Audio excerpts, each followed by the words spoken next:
Yan nga po ang ating dalangin. Salamat, Sister Rowena. Pagpalain tayo pong lahat ng Panginoon sa pagbasa ng kanyang banal na salita at banal na kasaysayan sa Book of Joshua. So, ngayon pong buwang ito, tinalakay po natin ang ilang mga susing kabanata sa aklat o sa kasulatan ng buhay at kasaysayan ni Joshua, ni Josue. And ngayon pong linggong ito, tatalakayin po natin yung verse 24 ng Book of Joshua. Manalangin po tayo. Let's pray. Heavenly Father, nagpapasalamat po kami sa inyo, sa inyong buhay na salita na binasa namin. Binigkas ng aming mga bibig, narinig ng bawat isa po sa amin. Tulungan mo kami ngayon sa pamamagitan ng banal na Espiritu, kunin ang iyong mga aralin at maipamuhay ito sa amin mula po sa Joshua 24. Subaybayan niyo po ang aming pagsamba sa pamamagitan ng katahimikan, pagiging engage sa inyong salita, sa pangalan ni Jesus. Amen.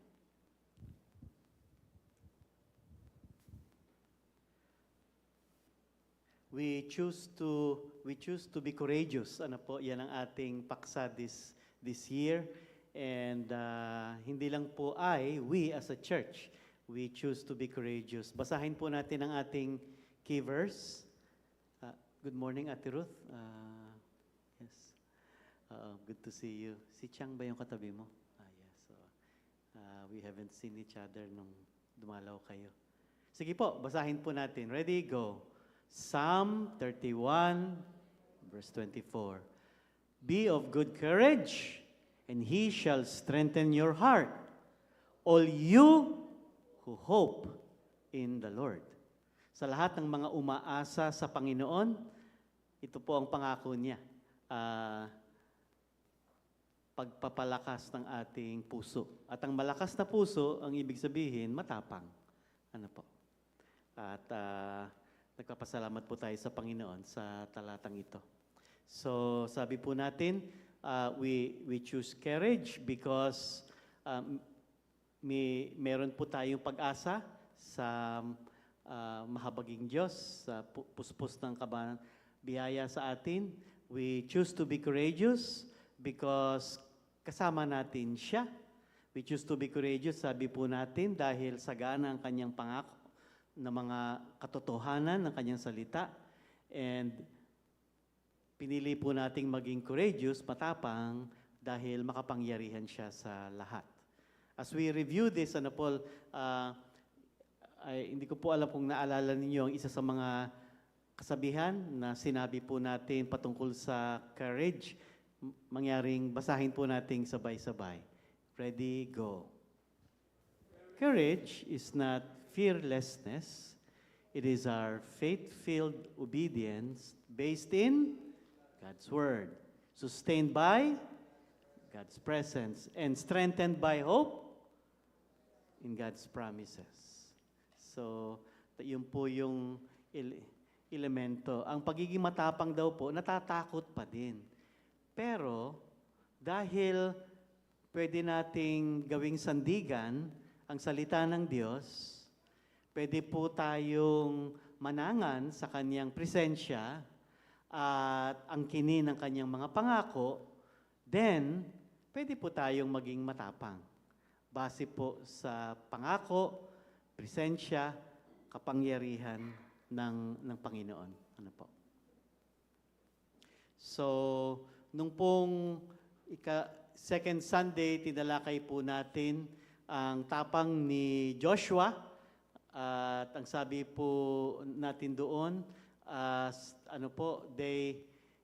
they crossed on dry ground habang dala-dala po ng mga leaders ng Israel ang Ark of the Covenant.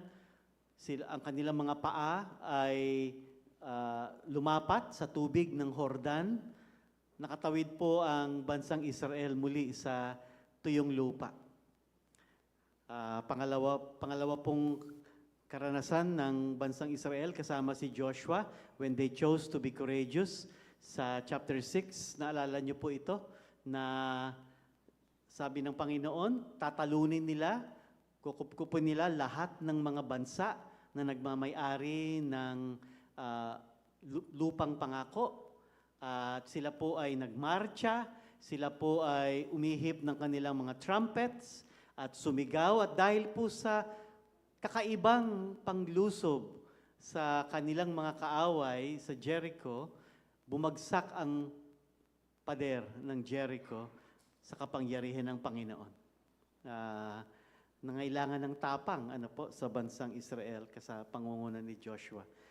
Sa chapter 24, binasa po natin, ano po ang makikita po nating katotohanan dito sa pagkatapos natin ng aklat ni Joshua mula sa mga piling verses. So, ito po ang sabi sa verse 1. Joshua assembled all the tribes of Israel at Shechem. Inipon po ni Joshua ang lahat ng bansang Israel kasama mga pari, saserdote, mga hukom, lahat ng mga leaders ng Israel, and inipon niya sa Shechem. Ano po? So bakit po sa Shechem? Ano ba itong Shechem? Okay? Ito po ay isang lugar. Pwede po nating itanong, meron bang mapupulot tayong katuruan patungkol sa lugar na ito? Ano ba ang nangyari sa Shechem? Shechem. Okay? So ito po ang mapa ng Shechem. Can you locate Shechem? Kung nasaan po? Inilagay ko po siya sa bandang gitna para nakikita po natin. So, tumawid po ang bansang Israel mula po sa silangan patungo sa kanluran sa Jordan River. At sila po ay nasa region ng mga kalagitnaan po ng mga bundok. Andiyan po ang bundok ng Ebal, bundok ng Gerizim, iba ho mga bundok. So, ang Shechem po ay isang valley. Isa pong flat na lugar, taliligiran ng mga bundok. So, ano po ba ang kahalagahan nitong lugar na ito? Ngayon pong umaga, wabakasan po natin ang Book of Joshua by just looking into this place. What's in a place? What is in Shechem? Ano po? So, by way of background, number 1, ang Shechem po ay popular. Kung babalikan po natin ang Genesis chapter 12, ano po? Sa Genesis chapter 12, dito po ang isang makasaysayang tagpo nung umalis dahil tinawag ng Panginoon si Abraham mula sa kanyang tahanan sa Ur. Lumabas po si Abraham, naglakbay siya sa lugar na ituturo ng Diyos sa kanya. So, from the time na umalis po si Abraham sa kanyang bahay, tahimik po. Alam niya na pinapaalis siya ng Panginoon at ginagabayan siya ng Panginoon. Nung pagdating lang sa Shechem, tinagpo siya ng Diyos. At Shechem, the Lord appeared to Abraham. Ano pong sabi ng Panginoon kay Abraham? I will give this land to you, to your offspring. Ano po? Wow. So, mula po sa pagtawag ng Diyos kay Abraham sa kanyang tahanan, sa north, sa land of Ur, at siya po ay bumaba sa gabay ng Panginoon, pagdating niya po sa Shechem, huminto doon si Abraham sapagkat kinausap siya ng Panginoon at inulit ng Panginoon, binigkas ng Panginoon ang kaniyang pangako. So ito po yung tinatawag po nating Abrahamic Covenant, na sabi ng Panginoon sa kanya, pinili kita, bibigyan kita ng lupain, at ang lupaing ito ay titirhan ng iyong mga anak. Ano pong ginawa ni Abraham? gumawa po siya ng altar. Nagtumpok-tumpok po siya ng bato para maalala niya na sa lugar na ito, nangako ang Diyos. It was a place of the first promise. Pangalawa po, ang kahalagahan ng background number 2, mahalaga ang Shechem sa anak ni Abraham, kay Jacob, from Isaac, and then sa kanyang anak na si Jacob. Pwede po nating tawagin na ito ay lugar ng pagsisisi at paglilinis. Bakit po? Well, syempre po, tumagal na ang kan ni Abraham, namatay po si Abraham, inihandog niya, naalala ninyo, anak niyang si Isaac, at ang pamilya ni Isaac, nagkaroon po siya ng anak, si Jacob. Pinili ng Panginoon si Jacob, hindi si Iso. At sa isang tagpo sa Genesis 35, ano po ang nangyari dyan? Kinatagpo ng Panginoon naman si Jacob. At dahil po doon, ang sabi po ng Panginoon kay Jacob, tanggalin ninyo ang mga Diyos-Diyosang nasamsam ninyo habang kayo'y naglalakbay. Hindi yan sa Diyos. At saan po ito nangyari? Ito po ay nangyari, sabi po doon sa verse 4, nung inipon na lahat ni Jacob ang mga Diyos-Diyosan, yung mga bato, marahil kahoy, pati mga singsing o mga alahas na galing po o may kinalaman sa pagsamba sa mga Diyos-Diyosan ng mga anak ni Jacob, ang sabi ni Lord, isuko nyo lahat yan. Tanggalin nyo lahat yan. Magkaroon kayo ng paglilinis at pagsisisi. Na hindi yan ang utos ng Panginoon, hindi yan ang paraan ng pagsamba, pagsunod sa Diyos. Saan po nangyari yun? Sa Shechem. Ang sabi po doon, lahat ng naipong mga bato, kahoy o Diyos-Diyosan at mga gamit, alahas man, na patungkol sa mga Diyos-Diyosan ng mga tao sa paligid ng mga angkan at pamilya ni Jacob, binaon ni Jacob sa ilalim ng puno ng oak sa Shechem. So, doon po para hindi na po nila gamitin, masira, at hindi na po nila balikan. So, pwede po nating sabihin na itong tagpong ito ang Shechem ay naging lugar ng pagsisisi at paglilinis ng Panginoon sa tahanan ni Jacob, ang mga anak ng Diyos, ang bansang Israel. Ano pa hong isang mahalagang background? Ito po sa Joshua na nangyari.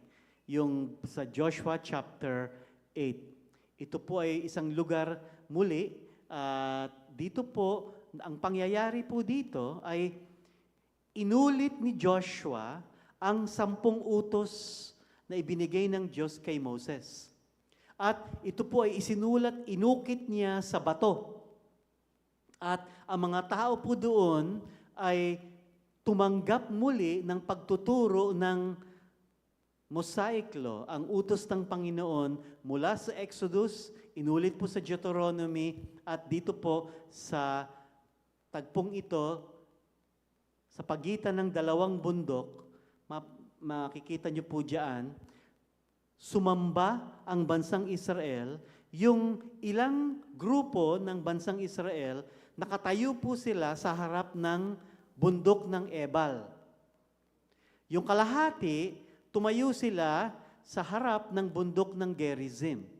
Kung babalikan po natin ang lugar na ito, yung mapa, nasan po ba ang Mount Ebal? Nasan ang Mount Gerizim? At sabi po doon, nakatayo po sila sa harap ng bundok. Ibig po sabihin, nakatingin po sila sa Shechem.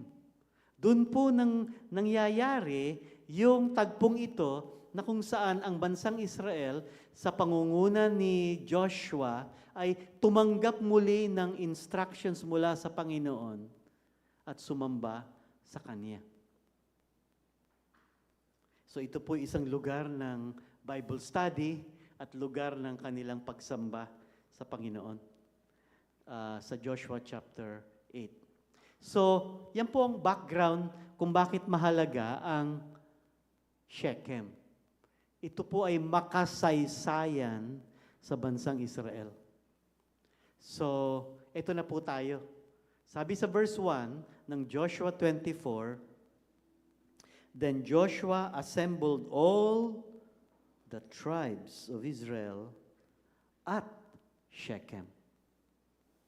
And then, dito niya po binitawan ang mga napakahalagang mga salita na hinamon niya ang bansang Israel, mamili kayo sa araw na ito, sino ang inyong susundin. Ang mga Diyos-Diyosan na tinanggap ninyo, na meron kayo, Diyos-Diyosan ng mga Amorita, ng mga Amorites at ng mga foreign nations, or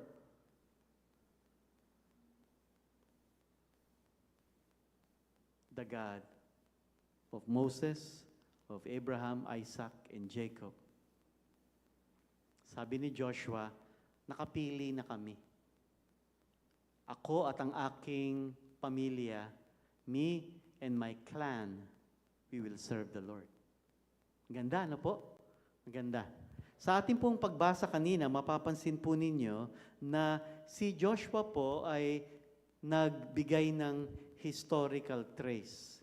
So sa ating pong mensahe ngayong umaga, ang pamagat po ay Shechem, the place of shaking. Magkatunog, ano po? Shechem, shaking. Bagaman hindi po yan ang kahulugan ng Shechem. Ang ibig pong sabihin po ng Shechem ay ito po ay parte ng katawan ng tao mula sa baba ng leeg hanggang sa kanyang balikat, sa shoulder. Ano po, yun po ang Hebrew word. Pero ang lugar na ito ng Shechem, para po sa ating pag-aaral, ay pwede po nating tawaging lugar ng pag-alog. Shechem, a place of shaking. So, ano po ang gusto nating pag-aralan ngayong umaga? Bawat isa po sa atin, may shaking, may Shechem. Ano po yung ibig sabihin dito ng Shechem? Ito po isang lugar kung saan una mong natagpuan si Jesus. It's a place where you have met God. It's a place where you have heard the love of God. Ang Shechem po, pwede nating sabihin, it's a place where ikaw ay nagsisi ng iyong kasalanan, tumanggap sa Panginoong Jesucristo. Ito ay isang lugar na ikaw ay nagbigay ng pagtatalaga sa Diyos. It's a place of commitment. Marahil sa kwarto, sa campsite, sa eskwela, sa labas ng lugar, sa isang kwarto, it is a place of renewal. O kaya sa church. Bawat isa po sa atin may Shechem. Kung wala kang Shechem, makinig kang mabuti. Ano po? Tignan po natin ang ating mga makikita po sa Joshua 24. Una po, ang Shechem was a finish line for God's people. Ano po ibig sabihin nating finish line? Kapansin-pansin po na si Joshua ay naging historical. Pinarinig niya sa mga tao ang kanilang kasaysayan. Did you notice? Sinimulan niya po sa kanilang ama na si Abraham na tinawag ng Diyos at pinangakuan. So andun po yung promise na sila po ay gagawing makapangyarihang bansa, pagkakalooban sila ng lupang pangako. Pagkatapos po binanggit din ni Joshua sa kanila, naaalala ninyo, na naging alipin ang bansang Israel sa Ehipto. You were slaves. Pero nung kayo ay slaves, kayo ay nanalangin sa Panginoon, dininig niya, pinadalan kayo ng tagapagligtas. Si Moses, tumawid kayo sa dagat na pula at iniligtas kayo ang mga kaaway ninyo na mga humahabol sa inyo, tinakpan at nangamatay sila sa tubig. At sa lupang pangako na kayo ay pinangunahan ng Diyos, tinalo nyo lahat ang kanilang mga kaaway. Naalala nyo si Balaam na gusto kayong sumpain? Hindi ko yun pinayagan. Lahat po yun, history, kasaysayan ng Israel mula kay Abraham hanggang sa lugar na iyon, sa Shechem, na sila po ay hinahamon ni Josue. At ito na nga ang ating, mana. Tinanggap na natin. Napakaganda ng verse 28. Ano po? Kasi ang sabi diyan, pagkatapos ng kanilang pagsamba at panata sa Diyos na sinabi nilang, we will serve the Lord. Dun sa Shechem. So it's a place of repentance, renewal, recommitment, whatever. Ano po, yun po. At pagkatapos po nun, pinauwi na ni Joshua ang lahat ng tribo ng bansang Israel sa kanilang mga manang lupa. Could you imagine? Tapos na ang kanilang paglalakbay.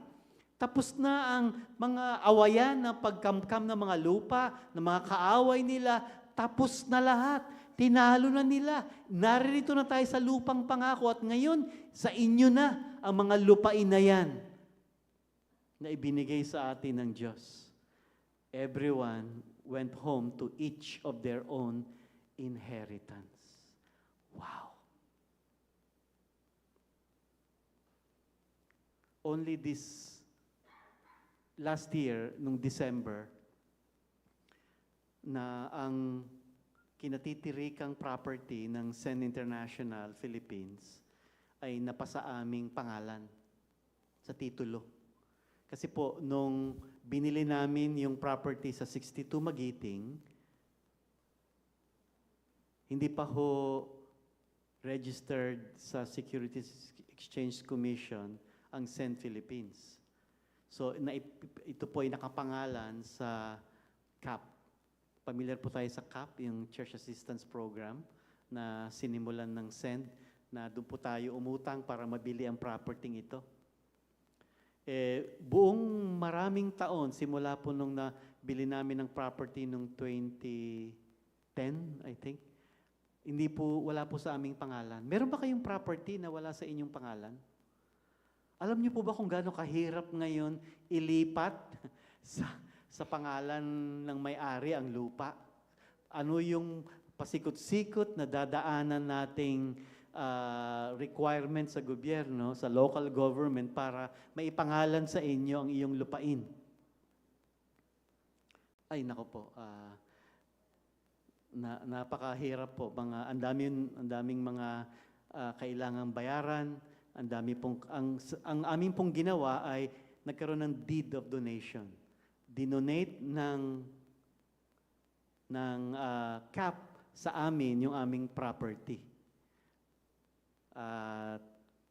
Kami po ang donee, ang CAP ay donor, pero ang gumastos kami po ang SEN. Sa lahat ng magkano po ang aming ginastos? 1.2 milyon of donors tax, capital gain, whatever, lahat po. Umabot po ng 1.5 million. Mahal na po. Para lang masabi mo, amin na ito. Nasa pangalan na namin. Pwede na kami mag-apply nito, mag-apply niyan. Di po ba?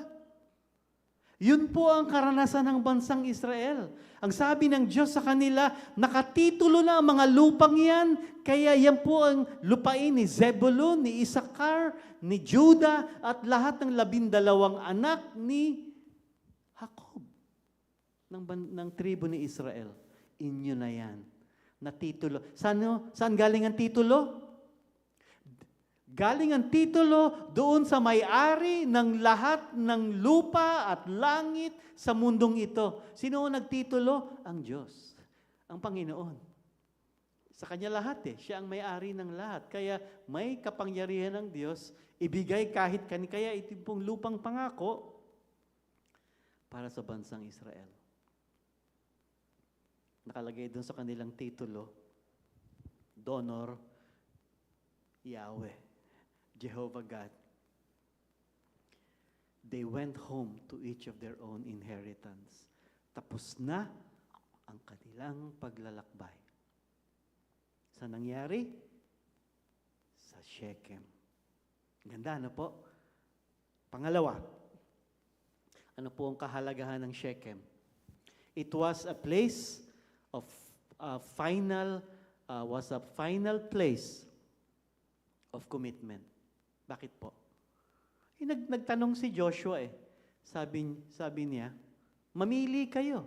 Susundin niyo mga Diyos-Diyosan, mga bato at mga kahoy, o ang Diyos na buhay na And then, ito po ang background ng pagtatanong ni Joshua. It is from a historical background na nandito tayo ngayon sa Shechem, sa lugar mismo na ang Panginoong Diyos pinangakuan ng ating Ama. Dito mismo, sa Shechem. Pangalawa, naalala niyo si Jacob, ang ating ninuno? Dito siya naglinis. Ibinao niya sa ilalim ng puno ang mga Diyos. Ito ay lugar ng pagsisisi at paglilinis. Naalala ninyo? Ang mga bato na kung saan isinulat ko ang 10 utos sa Joshua chapter 8, it is a place of obedience. So it's a historical place.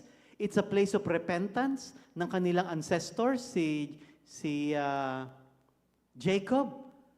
And a few years back, ito po ay lugar, mga panahon, ilang panahon nung nakaraan, itong lugar na kung saan sinabi nila, inaral nila ang 10 utos at sumamba. At pang-apat, gustong ipaalala ni Joshua, dito natin ililibing si Joseph. Naalala niyo po sa Genesis chapter 50, ni-request ni Joseph, nung siya'y namatay, huwag niyong ililibing, huwag niyong iiwan ang aking buto sa Egypt. Ayaw ko ditong malibing. Ano pong ginawa nila? Dala-dala po nila ang buto. Hindi ko lang po alam kung kaninong pamilya may dala. Siguro sa kapamilya ni Joseph, sila ang may dala ng buto niya. Ibig ko sabihin, sa buong biyahe nila, sa kanilang awayan, pagsakop ng mga bansa sa lahat, dala-dala nila ang buto ni Joseph. At hindi ito matatahimik hanggat hindi nila naililibing. Ang sabi ni Joseph, ipangako niyo sa akin, ililibing niyo ako sa lupang pangako. And they did. Sa verse 32, inilibing nila ang mga buto ni Jose in his final resting place. So yun po ang Shechem. Napakahalagang lugar ng pagtatalaga. Ano po? Final place of, and ikatlo, ikahuli, Shechem will always be a constant reminder to God's people. Ano pong ginawa ni Joshua doon sa Shechem? Nung sinabi ng mga tao, yes, we will serve the Lord. Joshua, hindi lang yung household mo ang nangangako na maglilingkod sa Diyos. Kami ring lahat. We will serve the Lord. Okay, sabi ni Joshua, kung ganon, akin na yung mga bato. Ano po mga bato? Bato na hindi po biniyak, hindi inayos, hindi po pinutol. Mga bato marahil na galing sa paglalakad nila sa tuyong lupa sa Jordan. At ano pong ginawa ni Joshua? Pinagpatong-patong niya. At ang sabi po doon sa verse 26, sinulat ni Joshua lahat ng mga ipinangako nila at kumuha siya ng malaking bato at inilagay niya doon sa ilalim na naman ng puno na binanal na dako. At ang sabi niya, tuwing tignan niyo ang batong ito, tuwing dadaan kayo dyan, tuwing makikita niyo ang batong ito sa Shechem, tandaan ninyo ang inyong pangako sa Diyos na you will serve the Lord. So, it's a holy place. Ang Shechem was a holy place for God's people. It was a place of shaking for Israel, for God's people. So, ang Shechem po ay napakahalagang lugar sa bansang Israel. It is a place where they met God. They committed themselves to God. And yung bansang Israel kasama ni Joshua, it was a place where they said, we will serve the Lord. Meron ka bang Shechem? Kung hindi mo pa tinatanggap ang Panginoon sa iyong puso, wala kang Shechem. If you have not repented of your sins, if you have not come to a place where you have made the decision to follow Jesus, wala kang Shechem. Ang bawat isang anak ng Diyos may Shechem. Where is your Shechem? I don't know where it is. Ikaw ang nakakaalam noon. At ngayong umaga, pinapaalala na sa atin ng Diyos, balikan mo yung iyong Shechem. Doon ka nangako. Doon ka nagpalinis sa Diyos. Doon ka nagsabi na susundin mo siya. So, as we close for 5 minutes or so, get somebody with you. Dalawa po o tatlo. Hindi na po hihigit sa tatlo sa ating sharing. Tell your brothers and sisters about your Shechem. Saan ito? Meron ba? Saan yun? Kung wala pa, ay ngayon ka tumanggap sa Panginoon sa lugar ng yan. Let's go ahead and let's group po sandali for this sharing. Ito po ang ating gagawin. Share your Shechem. Where have you encountered the Lord in your life? Isa lang po. Okay. Wala pong lalapit sa inyo. Kayo ang lalapit sa ating pong kagrupo. And then, yes, you can disarrange your chairs po. Okay lang po yan. And then, number 2, what do you think God is saying to you through this message today, and then end up in prayer? Sige po, magkakaroon po tayo ng background music sa ating pong, humiwalay po kayo para hindi kayo magkarinigan kung masyado po kayo magkatabi.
as we wind down our prayer time.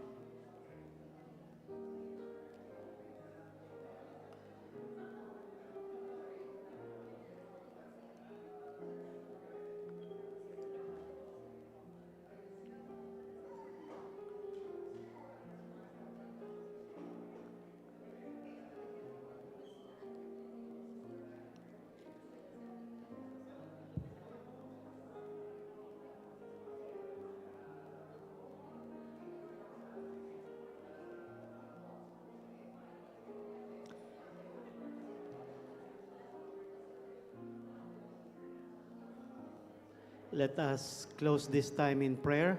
Some of you have already prayed.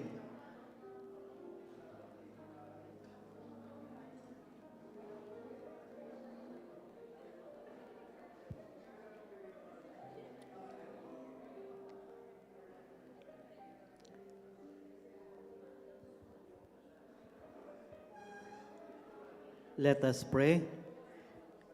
Manalangin po tayo. At magpatuloy po tayo sa ating pagsamba.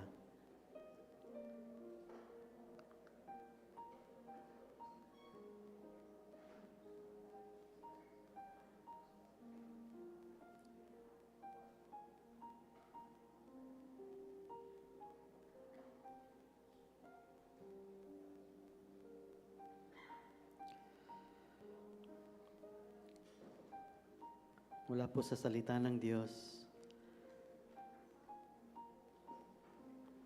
binigkas po sa atin ni Joshua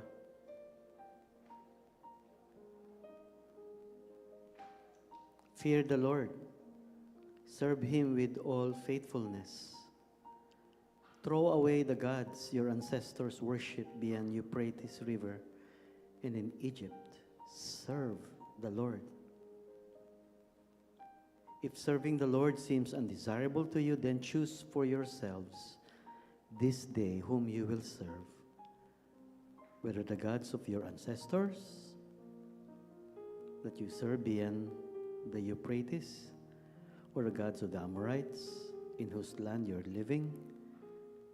But as for me and my household, we will serve the Lord.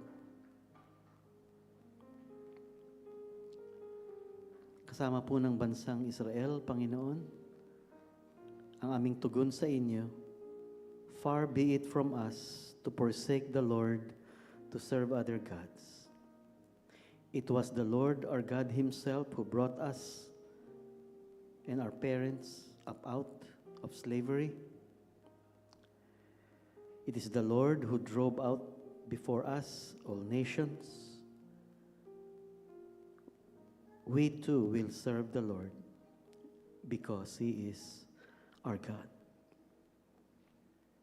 This is our prayer, Lord. As for me in our church, as for me in our family, we will serve you, Lord. In Jesus' name, amen.